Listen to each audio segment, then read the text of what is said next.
बिस्मिल्लाहिर्रहमानिर्रहीम, अस्सलाम वालेकुम, हेलो एवरीवन। उम्मीद करता हूँ आप सब खैरियत से होंगे। आज जो पॉपुलर फ़िक्शन हम डिस्कस करने जा रहे हैं that's and there were none by Agatha Christie, one of the best novel. और इस नावल में हम डिस्कस करेंगे की facts, structure, about author, plot, setting, character, summary और लास्ट में इस पॉपुलर फ़िक्शन का जो थीम होगा वो डिस्कस किया जाएगा। So let's get started. की फैक्ट्स यानरा ये एक मर्डर मिस्ट्री है और ऑथर के मुताबिक ये book and there were none इसके लिए सबसे मुश्किल काम था। इसको फर्स्ट ऑफ ऑल पब्लिश कराया गया 6 नवंबर 1939 ब्रिटेन में और इसका जो टाइटल था उस वक्त 10 लिटिल निगर्स। और यूके में मतलब ये जो इसका टाइटल था original title and 10 little niggers इसको 1985 तक कंटिन्यू रखा यूके। फिर उसके बाद यूएसए ने जनवरी 1940 में इसका टाइटल चेंज किया और इसका क्या नाम रखा, and there were none. Publisher इसका कौन है, जीपी फतनम सन्स। कब लिखा गया था, 1939 इंग्लैंड में। और नरेटर जो है ये एक अननेम्ड ओमनिसिएंट इंडिविजुअल है। ओमनिसिएंट का मतलब है इन्फिनिटली वॉइस। प्रोटोगनिस्ट जो है इसका कोई क्लियर प्रोटोगनिस्ट एग्जिस्ट नहीं करता, लेकिन जो सबसे ज़्यादा डेवलप करेक्टर्स होते हैं उनमें दो हैं, वो जो हैं वेरा एलिज़ाबेथ क्लेथरॉन और फिलिप लम्बार्ड। ये दो जो हैं जो ऐसे करेक्टर्स हैं जो ज़्यादा डेवलप होते हैं पूरे नावल में। फिर उसके बाद ये बुक जो है एंड देयर वर नन सबसे ज़्यादा मीन्स इसकी जो कॉपीज़ थी वो सोल्ड हुई थी 100 मिलियंस कॉपीज़। और यूएसए ने इसका जो टाइटल है वो इसके जो ओरिजिनल टाइटल था उसके आखिरी 5 वर्ड से लिया था। उसके बाद डिस्कस करेंगे इसका structure.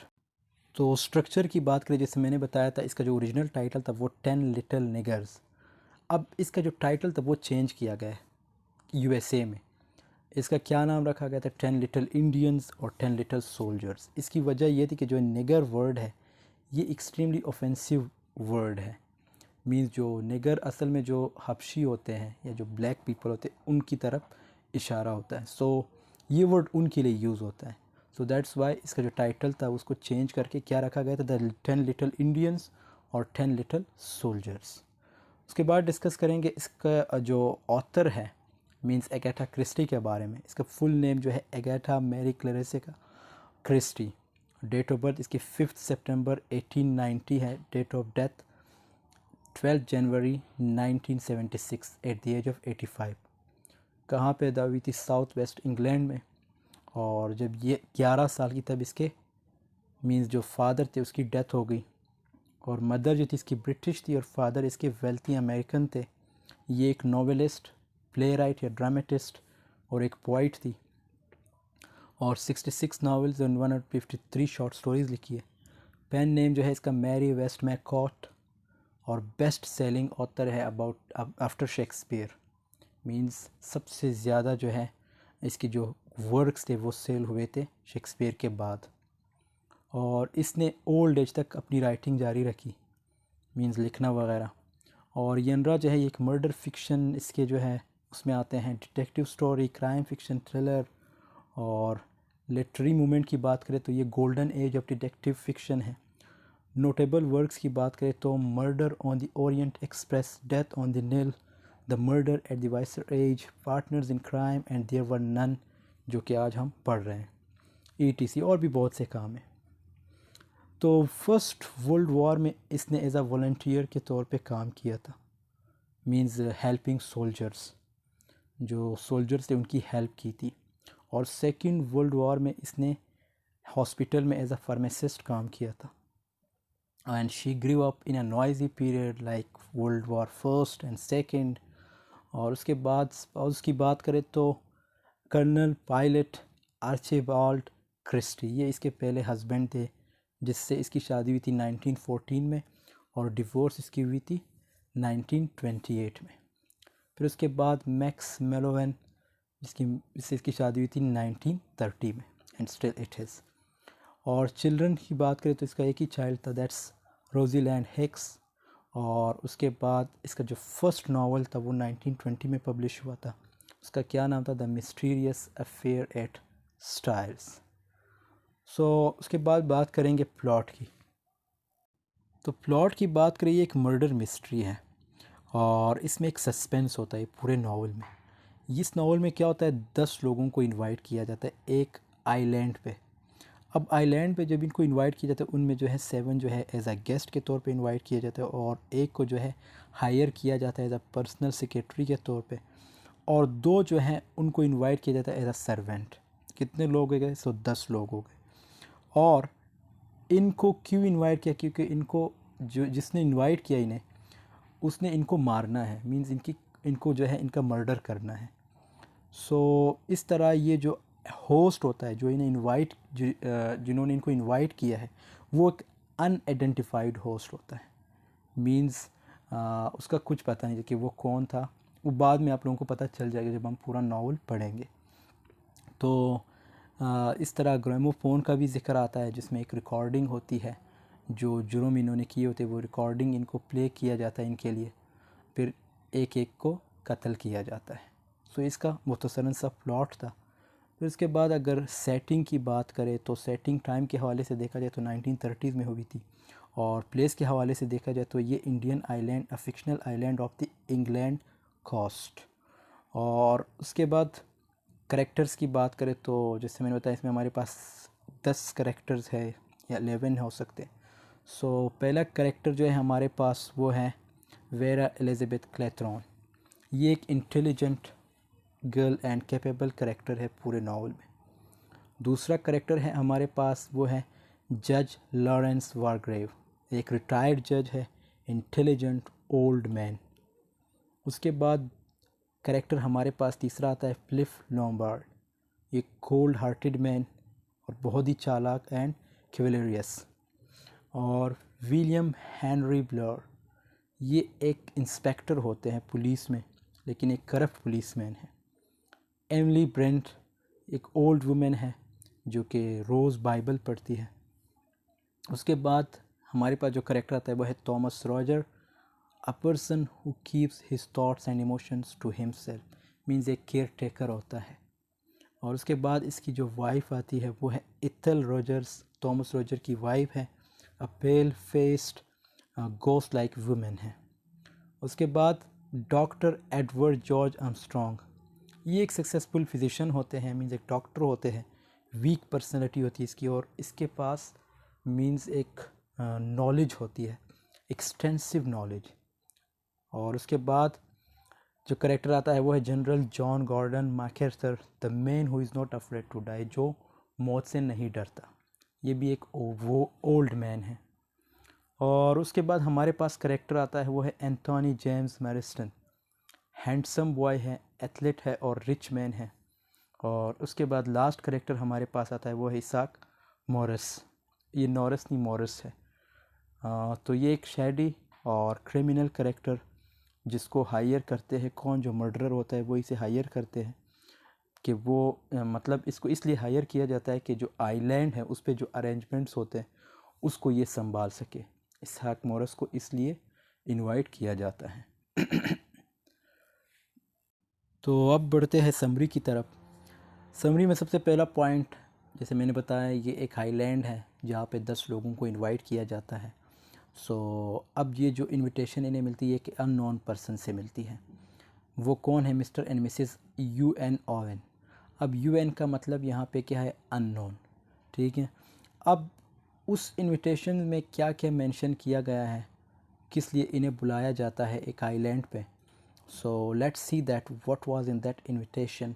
Let's see the first one, जो वेरा एलिज़ाबेथ क्लेथरॉन है उसको हायर किया जाता है एज अ सेक्रेटरी के तौर पे। कहाँ पे, कौन इसे हायर करता है, यूना ननसा ओवन। और ये जो है अपेरेंटली ये जो यूना ननसी ओवन, ये जो है अपेरेंटली इसको मतलब जो इनविटेशन है उसमें ये ज़िक्र किया जाता है कि आपने इसके एज अ सेक्रेटरी के तौर पे इसके साथ रहना है। तो ये जो है मतलब जो आइलैंड है ओनर है उसकी वाइफ है, बट एक्चुअली में ये ऐसा कुछ नहीं होता। सो ये जस्ट उस इनविटेशन में ये लिखा होता है। अब वेरा जो है वो खुश हो जाती है कि चलो एक जॉब ही मिल गई। सो वो जो है खुशी खुशी ये इनविटेशन कबूल कर लेती है। फिर उसके बाद दूसरा करेक्टर हमारे पास आता है, वो है फ्लिप लॉम्बार्ड। इसको जो है एज अ मिस्टीरियस जॉब के लिए हायर किया जाता है इंडियन आइलैंड पे, और इसको एक अच्छी ऑफ़र मिलती है, मींस कि अच्छी सैलरी देंगे। और क्योंकि ये जो है एक अच्छा डिटेक्टिव पर्सन है, मींस, और इसको हायर करने वाला भी कौन है, इसाक मॉरिस, जो इसे हायर करता है means as a detective person के तौर पे। उसके बाद हमारे पास करेक्टर आता है, वो है एमिली ब्रेंट, जो कि 65 ईयर ओल्ड वुमेन है। और इसको इंडियन आइलैंड पे इसलिए हायर किया जाता है, इसलिए बुलाया जाता है कि इसने एक दफ़ा अपनी एक फ्रेंड के साथ गेस्ट हाउस शेयर किया था।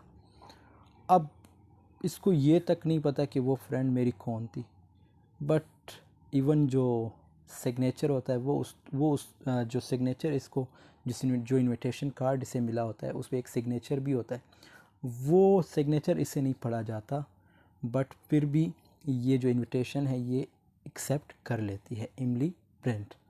फिर उसके बाद हमारे पास आता है जनरल जॉन गॉर्डन मैकार्थर। इसको इनवाइट किया जाता है आइलैंड पे, और मींस इसलिए इनवाइट किया कि इसके जो ओल्ड फ्रेंड्स थे कि ये उससे मिल सके, उसके साथ टाइम मतलब वक्त गुजार सके। और ये जो है इसे भी खुशी होती है कि चलो अपने पुराने दोस्तों से मिल लूँगा, और इनविटेशन जो है एक्सेप्ट कर लेता है। फिर उसके बाद फिफ्थ कैरेक्टर हमारे पास डॉक्टर एडवर्ड जॉर्ज आर्मस्ट्रॉन्ग।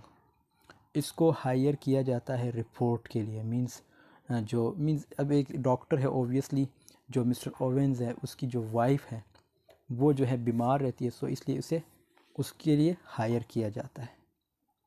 फिर हमारे पास करेक्टर आता है एंथोनी जेम्स मैरिस्टन। ये जो है इसको इनविटेशन में ये लिखा होता है कि एक पार्टी होगी जहाँ पे रिच पीपल होंगे, सो आपने वहाँ पे पहुँचना है, तो ये वहाँ चले जाते हैं। फिर उसके बाद हमारे पास करेक्टर आता है विलियम हेनरी ब्लर। अब ये जो विलियम हेनरी ब्लर है ये जो है क्या करता है, ये स्टार्ट में अपना नाम जो है मिस्टर डेविस बताता है फ्रॉम साउथ अफ्रीका, और ये जो है एक डिटेक्टिव पर्सन होते हैं। और इसको लेटर में ये लिखा होता है, इनविटेशन में ये लिखा होता है कि आपने आइलैंड पे आके मतलब जो गेस्ट्स हैं उन पे नज़र रखनी है, मतलब उनकी जो मामूलात होंगे, जो खुफिया इंफॉर्मेशन देनी है अगर उन्होंने कुछ ऐसा या वैसा कर दिया तो। So as a detective officer के तौर पे इसे इनवाइट किया जाता है। फिर उसके बाद मिस्टर एंड मिसेस रॉजर्स, ये दो करेक्टर हुए। सो आठवां और नवा करेक्टर एक साथ हैं, mister and Mrs Rogers. They both were invited 2 days before the guests arrive. इनको 2 दिन पहले इनवाइट किया जाता है। मैंने बताया था कि ये दोनों जो है एज अ सर्वेंट के तौर पे आइलैंड पे इन्हें इनवाइट किया जाता है। So they both were invited as a servant. फिर उसके बाद और इस तरह जो एक और करेक्टर था इसाक मॉरिस, जैसे मैंने बताया, वो जो है ये इंतज़ामात संभालता है, जो आइलैंड पे जितने भी अरेंजमेंट्स होते हैं वही संभालता है। अब ये सारे पहुंच गए, ठीक है, आइलैंड पे तो पहुंच गए सारे, और इनके जो रूम्स है वहाँ पे नर्सरी राइम रखा होता है सबके, मतलब एक फ्रेम किया होता है नर्सरी राइम से। नर्सरी राइम का मतलब ये, जैसे मैंने बताया, एक 10 स्टैच्यूज़ होते हैं। सो हर रूम में जो है 10 स्टैच्यूज़ होते हैं, और जो जिनको 10 लिटिल इंडियंस या 10 लिटिल सोल्जर्स या 10 लिटिल निगर्स कहा जाता है। So the guests realise the rhyme is put in their rooms. अब जो गेस्ट होते हैं वो ये महसूस करते हैं कि जो राइम्स हैं ये सब के रूम में रखा है इन्होंने, और क्योंकि ये जो एक इंडियन आइलैंड है, they are also confused by it, ये भी परेशान हो जाते हैं और अनकम्फर्टेबल फील करते हैं। लेकिन यहाँ पे जस्टिस वारग्रेव और डॉक्टर आर्मस्ट्रॉन्ग, सिर्फ ये दो जो है आपस में एक दूसरे को जानते हैं, बाकी कोई एक दूसरे को नहीं जानता। और हर डाइनिंग टेबल पे भी जो है 10 स्टैच्यूज़ होते हैं, और इस तरह जो है क्या होता है, अब इन सब में एक चीज़ कॉमन है, मींस जितने भी 10 के 10 जितने भी लोग यहाँ पे इनवाइटेड है 10 आउट ऑफ 10, उनमें जो है किसी को ये नहीं पता कि मिस्टर ओवेन है कौन, OWEN, जो इसका मींस जो इनविटेशन कार्ड में, तो इनको जब इनविटेशन मिलती है उसमें जो ऑनर का नाम लिखा होता है वो जो है ओवेन लिखा होता है, OWEN। लेकिन इनको ये नहीं पता कि ये है कौन। सो ये एक चीज़ इन सब में कॉमन है कि इनको ये नहीं पता कि ये बंदा है कौन। अब क्या होता है, अब एक दिन गुज़र जाता है तो अगले दिन क्या होता है, ये डिनर करने चले जाते हैं और इस तरह डिनर ख़त्म करके वहाँ से एक दूसरे के साथ इंजॉय कर रहे होते हैं और कन्वर्सेशन कर रहे होते हैं और अब इस तरह कॉफ़ी वगैरह पी ली इन्होंने। फिर उसके बाद अचानक इन्हें एक वॉइस सुनाई दी जाती है। अब ये वॉइस में इनसे ये कहा जाता है कि you all just keep quiet. तो जब ये सारे खामोश हो जाते हैं तो इन्हें उस वॉइस में क्या बताया जाता है, so let's see. Vera Elizabeth Claythorne. Vera Elizabeth के बारे में ये कहा जाता है कि इसने एक छोटे से बच्चे को कत्ल किया था। अब वो छोटा बच्चा कौन था, Carol Hamilton. So that the man she loved would inherit Carol's. अब ये जो कैरल हैमिल्टन था, ये एक बच्चा था, तो वेरा को इसके लिए हायर किया था कि ये इसकी केयर करे। लेकिन वेरा ने इसे मार के इसलिए मारा था क्योंकि ये एक अमीर सा मीन्स एक रिच बॉय था कि इसकी जितनी भी दौलत होगी वो जो है, जो मेरा लवर है वो ले लेगा, इनहेरिट कर लेगा और मैं उसके साथ, क्योंकि जो मेरा लवर है वो एक अच्छी लाइफ गुजारेगा और मैं उसके साथ जो है शादी कर लूँगी।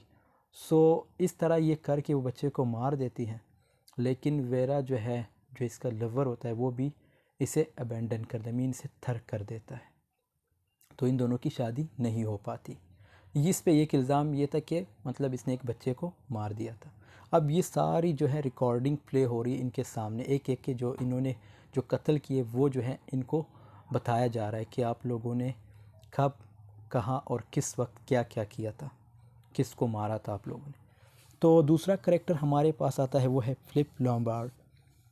अब इसमें जो वॉइस जो रिकॉर्ड की गई है इस पे ये इल्ज़ाम लगाया जाता है कि इसने जो है जो 21 मैन उसको छोड़ दिया था, African east tribe to die in the bush, कि वो मर जाए। ये जो है अपने दोस्त के साथ वहाँ से चला गया था क्योंकि इनके पास एक मीन्स खाना कम बचा था। तो इसने अपनी जान और अपने दोस्त की जान बचा के वहाँ से निकल गए थे और वो जो 21 लोग थे उनकी डेथ वहाँ हो गई थी। फिर तीसरा करेक्टर हमारे पास आता है वो है डॉक्टर एडवर्ड जॉर्ज आर्मस्ट्रॉन्ग। इसने क्या किया था, इसने एक्सीडेंटली एक पेशेंट की ऑपरेशन करते वक्त, मतलब ये एक ड्रंक इसने किया था, मीन्स शराब पी थी। तो उसकी वजह से जब ये ऑपरेशन कर रहा था तो इसके शराब नशे में हो के इसने ऑपरेशन किया था, तो इसलिए उसकी डेथ हो गई। तो लेकिन ये जो है पर्सनली जो है एक सक्सेसफुल डॉक्टर होते हैं, तो इस पे ये इल्ज़ाम था कि इसने एक पेशेंट की जान ली थी। उसके बाद हमारे पास आता है विलियम हेनरी ब्लर। ये एक पुलिसमैन थे और एक करप्ट पुलिसमैन थे। इसने एक जो क्या कहते हैं, एक बंदा था मासूम सा, उसे प्रिजन में डाल दिया था और इस तरह उस बंदे की जो है डेथ हो जाती है। तो इससे जो है इसको प्रमोशन भी मिलती है, लेकिन वो जो बंदा था वो मासूम सा था, तो इस पे ये इल्ज़ाम होता है कि इसने एक मासूम बंदे को कत्ल करवा दिया था जेल में। फिर हमारे पास आता है पांचवा जो है वो है एमिली ब्रेंट। इस पे ये इल्ज़ाम होता है कि एमिली ने जो है एक दफ़ा क्या किया था, अपनी सर्वेंट को, जो इसकी मतलब मेट थी, उस पे ये इल्ज़ाम लगाया था कि वो जो है विदाउट वेडलॉक मीन्स बग़ैर शादी के वो जो है प्रेग्नेंट है। तो उसकी जो मेट थी वो वहाँ से निकल के, इसके घर से निकल के बाहर जाके उसने ख़ुदकुशी कर ली थी। सो इस पे ये इल्ज़ाम था कि इसने बग़ैर उस पे, वो पता नहीं प्रेग्नेंट थी या नहीं, लेकिन इसने इल्ज़ाम लगा दिया तो वो वहाँ से बाहर आ गई और उसने ख़ुदकुशी कर ली। फिर उसके बाद हमारे पास Thomas and Emily Rogers. Recording में इन पे ये इल्ज़ाम लगाया जाता है कि इन्होंने एक फॉर्मर एम्प्लॉयर था उसको मार के जो उसकी जायदाद थी, जो उसकी प्रॉपर्टी थी, उसको इनहेरिट करना चाहा। सो इन पे ये इल्ज़ाम था। फिर उसके बाद जनरल जॉन गॉर्डन मैकार्थर, जिस पे ये इल्ज़ाम था कि इसने एक लेफ्टिनेंट को जिसका नाम था आर्थर रिचमोंड, उसको वर्ल्ड वार 1 में भेजा था क्योंकि वो जो लेफ्टिनेंट था वो इसके वाइफ का फॉर्मर लवर था। सो ये इस पे ये इल्ज़ाम था। फिर उसके बाद लास्ट जो है हमारे पास एंथोनी मारेस्टन। इस पे ये इल्ज़ाम था कि इसने 2 बच्चों को मार दिया था। क्यों मारा था? क्योंकि ये जो अपनी कार थी इसकी, वो स्पीड से मीन्स एक तेज़ी से चला रहा था। सो ओवर स्पीड की वजह से वो 2 बच्चों की डेथ हो गई थी। तो इस पे ये इल्ज़ाम था। अब उसके बाद आते हैं, तो ये रिकॉर्डिंग थी जो इन पे इल्ज़ामात हैं जो इन्होंने किए थे, जो इन्होंने अपने फास्ट में किसी न किसी को मारा था।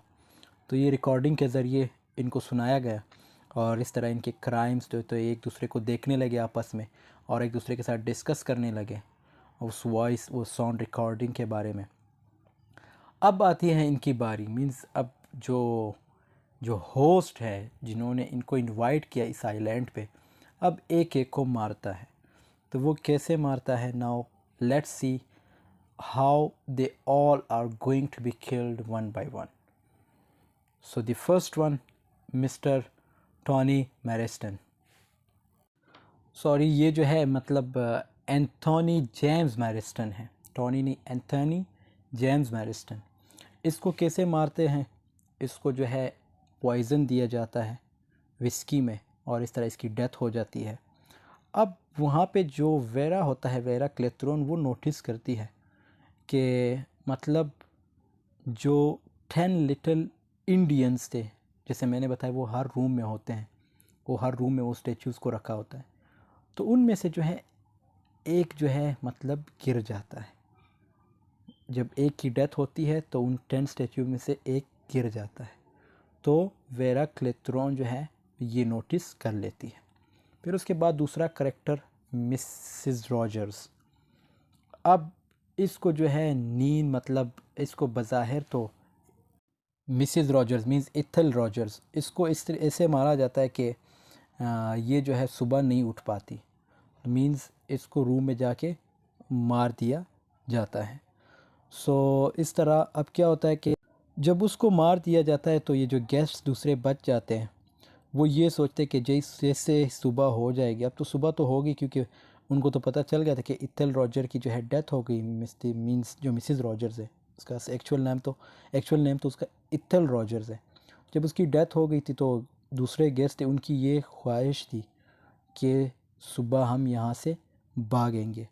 लेकिन क्या हुआ, इनको दूर दूर तक कोई कश्ती वगैरह नज़र नहीं आ रही थी। सो इसलिए ये उधर ही फिर रहे हैं। फिर उसके बाद हमारे पास जो तीसरा करेक्टर है वो है General John Gordon MacArthur. General John Gordon MacArthur इसको कैसे मारा जाता है? इसको तो पता चल गया था कि अब एक एक की बारी आने वाली है, क्योंकि 2 तो ऑलरेडी मर गए थे, उनको मार दिया गया था।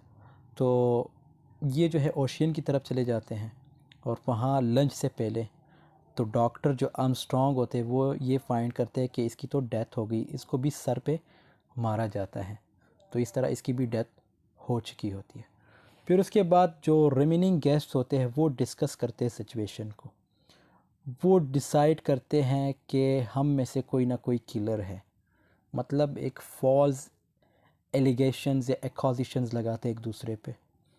अब afternoon and dinner fast restlessly and everyone. अब जब आफ्टरनून और डिनर, ये जो मतलब जो डिनर वगैरह इन्होंने कर लिया और लंच वगैरह इन्होंने कर लिया, जब ये गुज़र जाता है तो ये लोग अपने बेड की तरफ चले जाते हैं डिनर के बाद और अपना दरवाज़ा जो है मतलब अंदर से बंद कर लेते हैं और सो जाते हैं। तो अब क्या होता है, जो उसके बाद अब जब सुबह होती है तो थॉमस रॉजर्स की भी डेथ हो जाती है। उसकी डेथ कैसे होती है? क्योंकि उसका काम होता है कि जो ब्रेकफास्ट होता है उसके लिए ये जो है जो लकड़ियाँ होती है वो काटता है।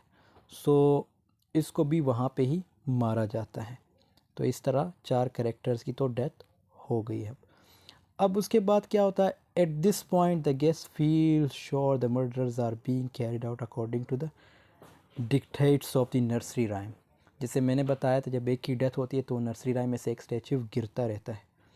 तो इस तरह इनको भी रियलाइज़ हुआ कि ये तो वाकई जो वेरा ने नोटिस किया था वो बिल्कुल सही किया था कि इस तरह जो है जब एक की डेथ होती है तो उसमें से जो स्टैचूज़ है उनमें से एक ना एक गिरता है।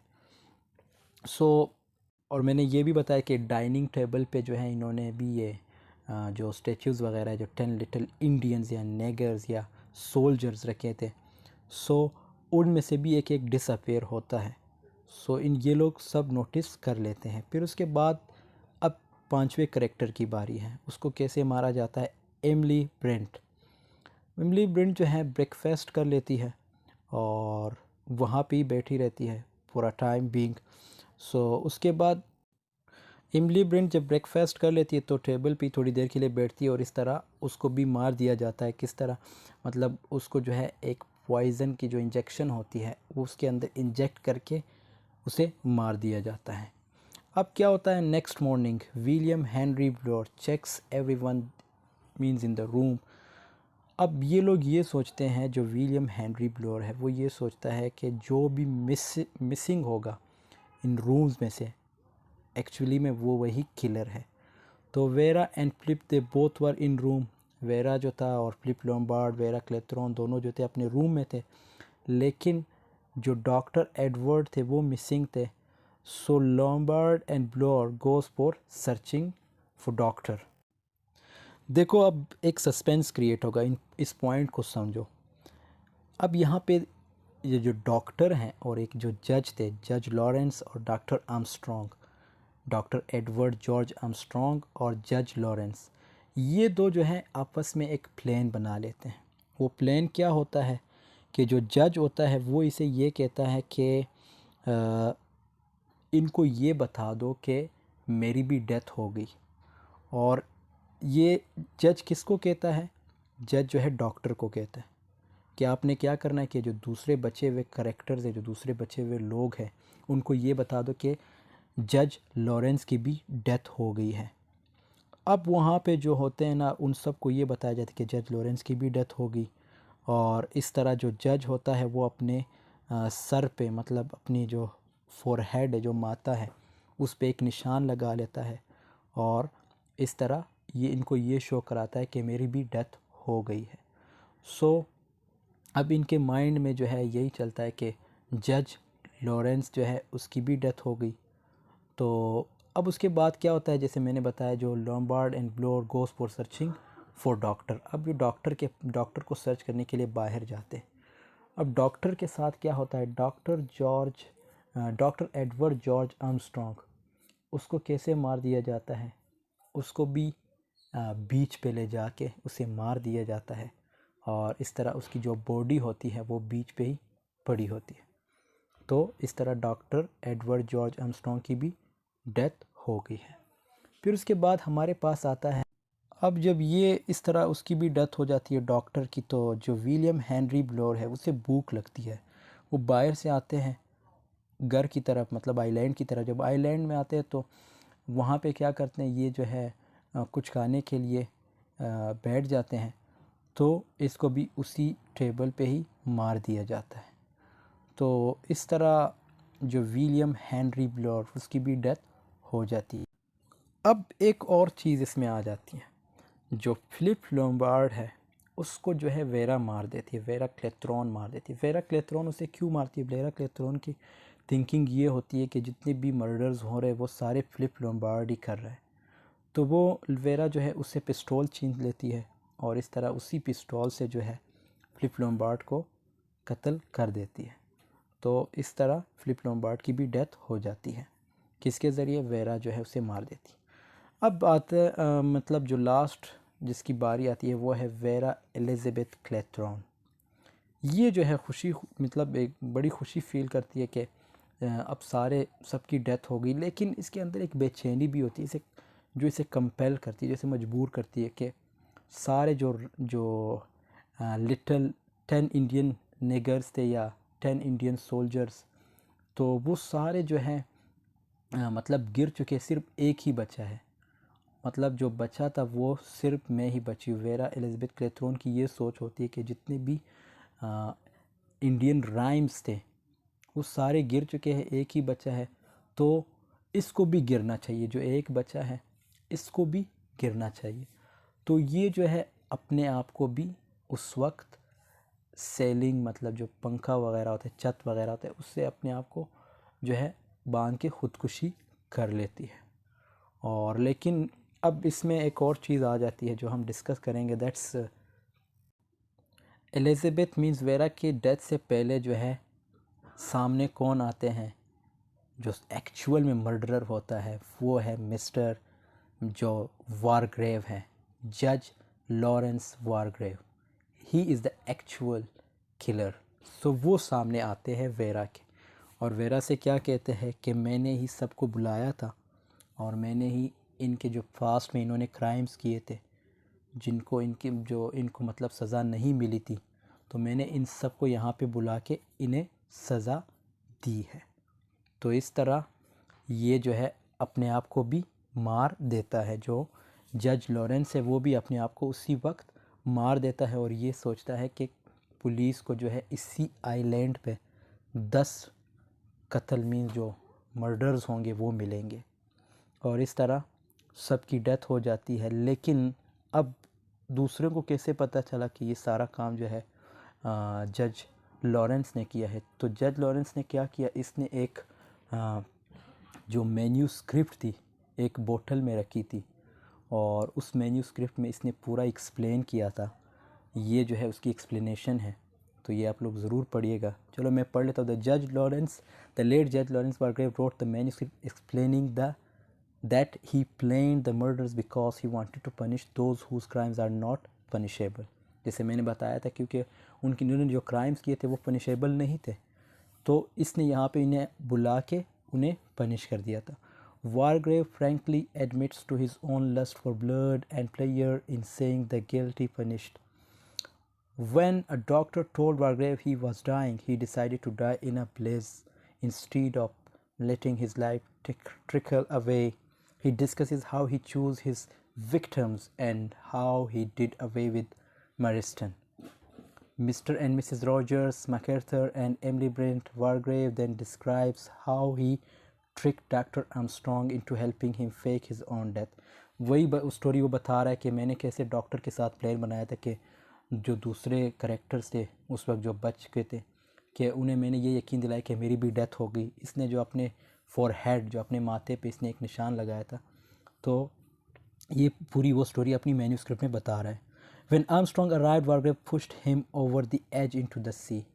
अब डॉक्टर को भी इसी ने ही पुश किया था, सी मतलब समंदर की तरफ, जब ही डॉक्टर की जो लाश थी वो बीच के किनारे मिली थी। Then returned to the house and pretended to be dead। His ruse enabled him to dispose of the rest of the guests without drawing their suspicion। Once Vera hanged herself on a noose that the prepared for her, Wargrave planned to shoot himself in such a way that his body would fall onto the bed as if it had been left there। Thus he hoped the police would find 10 dead bodies on an empty island।